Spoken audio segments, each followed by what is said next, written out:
এবং কর্মকে নিজে কন্ট্রোল করতেন। আমার জানতে কানের হাওয়া ইনুয়া ইল্লা ইউহা। আল্লাহ বলছেন আমার হবি নিজে কোনো কথা বলে না, আমি যেটা বলাই সেইটাই বলে। এই জন্য তার ভুল হয়নি, নিজে আল্লাহ কন্ট্রোল করেছেন। তো আমরা সবাই পাবো, বাদ বাকি সবাইকে পাপে জড়িত হতেই হবে, কোনো উপায় নেই। আল্লাহ আমাদেরকে কখনোই বলেন নাই তোমরা একদম পাপ করতে পারবে না, একদম পাপ করলে যে একটা পাপ করলেও জাহান্নামে যাবে, এটা আল্লাহ বলছেন না। আল্লাহ জানেন যে মানুষকে যে বীজ দিয়ে পয়দা করেছি পাপ করবেই, করতে বাধ্য। অলসতার জন্য নামাজ কাজা করবে,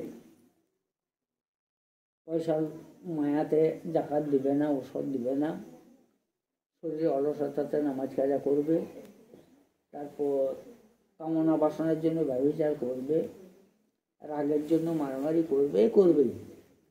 আল্লাহ জানেন বীজটা আমি ভর দিয়েছি, করতে বাধ্য হবে। তো এই জন্য আল্লাহ বলছেন তোমরা সবাই পাপী, কিন্তু কি হতে বলছেন খায়রুল খাত্তাইনা তাওয়াবিন, তুমি উত্তম পাপী হবে। পাপী হবেই, তুমি পাপী ছাড়া কোনো রাস্তা নেই, কিন্তু উত্তম পাপী হবে। খায়রুল খাত্তাইনা তাওয়াবিন, উত্তম পাপীকে যে পাপ করার পরেই তওবা করে দেবে। অতএব পাপ আমরা হবে, জীবনে ঘটবে, যতটা কারো কম কারো বেশি, যতটা পারা যায় কন্ট্রোল করতে হবে নিজেকে, না হইলে ঘটে যাবে, তখন আমরা পাপী হলাম। কিন্তু আল্লাহ বলছে তুমি পাপী হয়ে থেকে যেও না, উত্তম পাপী হও। উত্তম পাপী মানে পাপ হয়ে গেলে সঙ্গে সঙ্গে তওবা করে দাও। রাসূল করিম সাল্লাল্লাহু আলাইহি সাল্লাম এই জন্য ফরমাচ্ছেন যখন তুমি কোনো পাপ করবে তওবা তো করবেই, সেই সঙ্গে আরেকটা নেকি করে দাও, তাহলে তোমার নেকির পাল্লাটা সবসময় ভারী থাকবে। কারণ কিয়ামতের দিনে বিচারের মূলনীতি হচ্ছে ওয়াম্মা মান সাকালাত মাওয়াজিনহু ফাহুয়া ফি জান্নাতিন আলিয়া। কিয়ামতের দিনে নেকির পাল্লা ঝুঁকে গেলেই জান্নাতে যাবে, গুনার পাল্লা ঝুঁকে গেলে জাহান্নামে যাবে। তো আল্লাহ বলছেন তোমার নেকির পাল্লা ঝুঁকবে এইভাবে যে তুমি জীবনে যটা পাপ করবে তারপর একটা করে নেকি করবে, তাহলে সমান থাকলো। আর তারপরে নামাজ যেটা করবে ওটা বাড়িতে থাকলো। তো এই জন্য আমাদেরকে তওবা করতে হবে। তো তওবাটা কেমন? তওবার জন্যে আল্লাহ বলছেন ইয়া আইয়ুহাল্লাযীনা আমানু তুবু ইলাল্লাহি তাওবাতান নাসুহা, তোমরা খাঁটি তওবা করো। মুখে শুধু তওবা নয়, খাঁটি তওবা। খাঁটি তওবা তিনটে শর্ত। এক নম্বর, যে পাপটাই করেছি, কারো জমি দখল করেছি, কাউকে মেরেছি, কাউকে অপমান করেছি, নামাজ কাজা করেছি, জাকাত দিই নাই, ওষুধ দিই নাই, ব্যভিচার করেছি, মদ খেয়েছি, কারো মনে আঘাত দিয়েছি, কারো বিপদ করেছি, মিথ্যা কথা বলেছি, চুরি করেছি, যাই করেছি, তওবা করতে হবে। তওবার জন্য তিনটে শর্ত। এক নম্বর শর্ত, আল্লাহর কাছে অনুতাপ সহকারে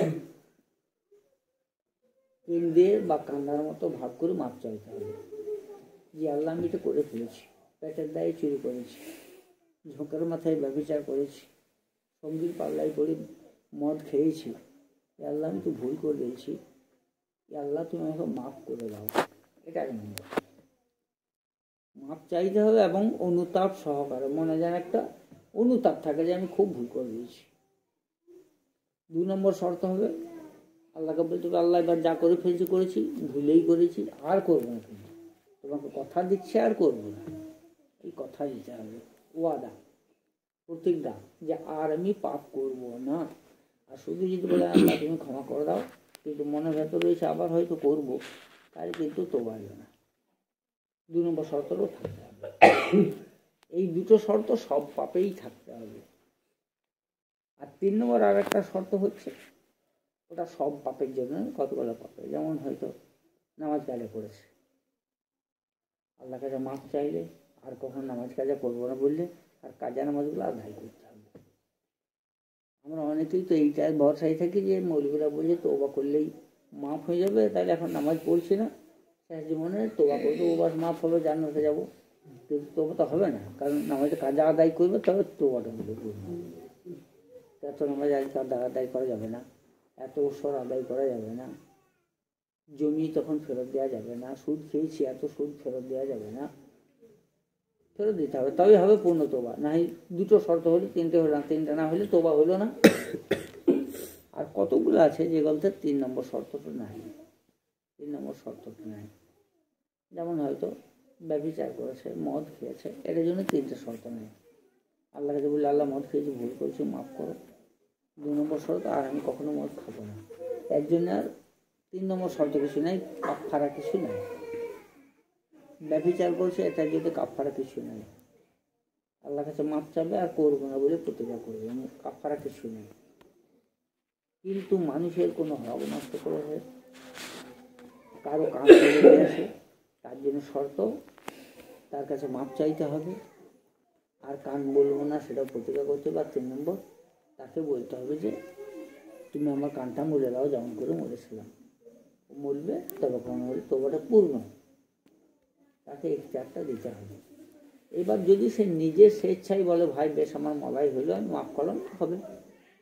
না হয় তাকে মরার সুযোগ দিতে হবে। এইটাই হচ্ছে বিপদ, আর এইটাই সাধারণ মানুষ কেউ করে না। গোরস্থানে বলছে আমার আব্বা যা যা করেছে তোমার সব মাপ দিও, তো তোমার বাপ কান মলে রেখেছে, ওটা টুকু শোধ হবে। তাহলে কান বলতে দিতে হবে, জমি দখল করছে ওটা ফেরত দিতে হবে, কাউকে অপমান করেছে ওটা প্রতিশোধ দিতে হবে, ওরা কথা বলেছে ওটাও প্রতিশোধ দিতে হবে। তো ওরা পর হবে কি করে?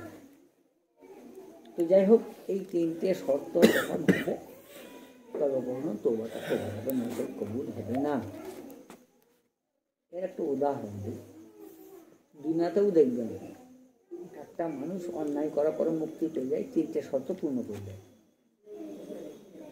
মনে করেন একজন পকেট মার, বাসায় যেতে যেতে পকেট মারি নিয়েছে, ধরা পড়ে গেছে, লোকে মারধর শুরু করেছে।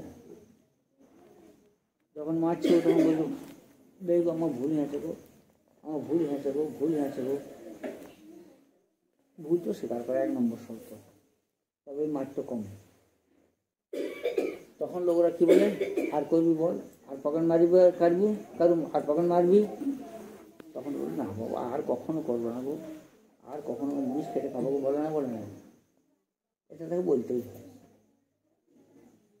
কিন্তু তখন যদি এই কথা বলে, যখন লোকে বললে আর করবি বল, আর করবি বল, ও যদি বলে না আমি এখন খুব করেছি, মাপ চাইছি, আর করবো কিনা কথা দিতে এখন পারবো না, বলা যায় না, আবার শয়তানা করে করতে পারি, মার তো করবে না, বাড়বে হারামজাদা এখনো ভুল বলছে, তাহলে বলতে পারে আর আমি কখনো করবো না।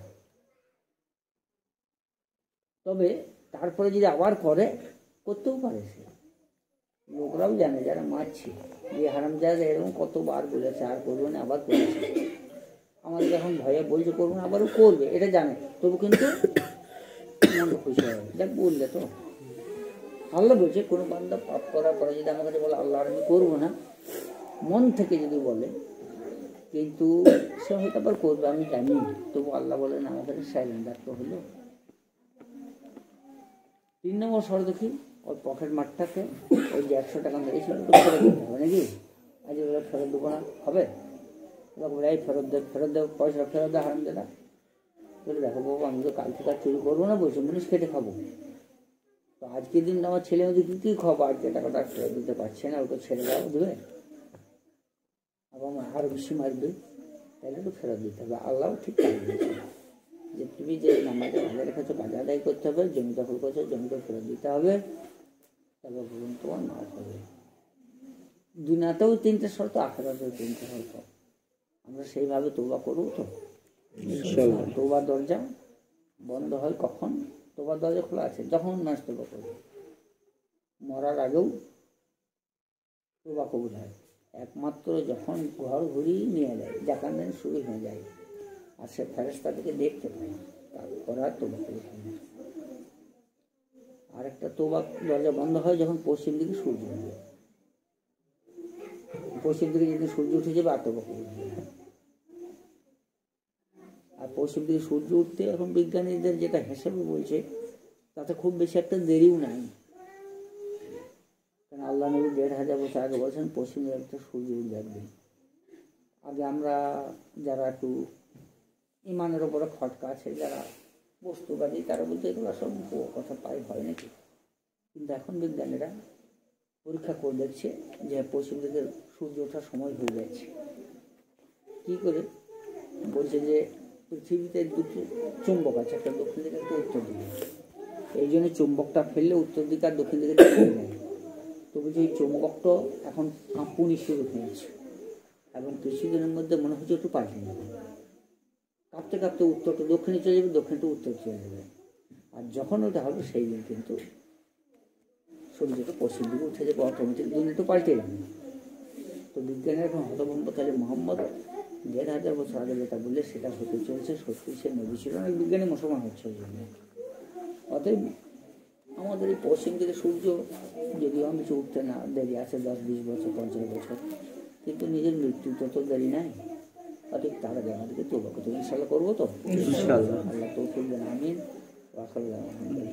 আল্লাহ